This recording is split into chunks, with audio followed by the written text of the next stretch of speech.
Mike, can you give us a list of things to do before contacting promoters? Yes, it's important to be well prepared here.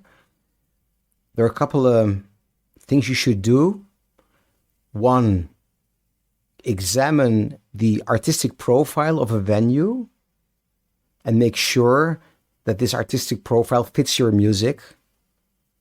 You're not going to send an ambient project to a Dixieland festival or free jazz to a pop festival.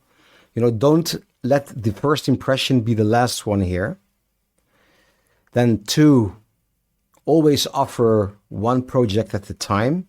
Don't overload these people with zillion projects they can choose from. That also gives a bad impression. Three, the most important one here, a video. I'm actually going to record a separate episode on how to create a video, especially if you are on a tight budget. But for now, send a video, create a video of Make 2 a minutes compilation max with the highlights of your playing, of your band, whatever. And four, you need to have a website, even a simple one, but a good-looking website, which you can, for instance, create via Wix or one of those platforms.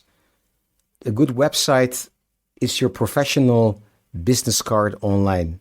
So even if you're very active on social media and maybe you're big on Facebook and on Instagram or whatever, then still create a good website, which you can also use for point 5, which is a press kit. And 5, a good looking press kit with photos, bios, your branding, talk about your music, who's in your band, etc., etc. I also would advise you to create websites and press kits in English. And if you're not a native English speaker, then write the bio from your native language and translate it into English.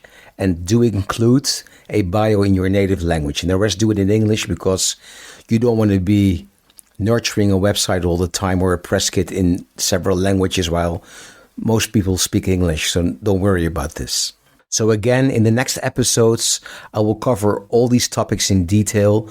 And of course, in the meanwhile, if you have a question, feel free to write me or send me a voice message on SpeakPipe. You will find all the details in the show notes.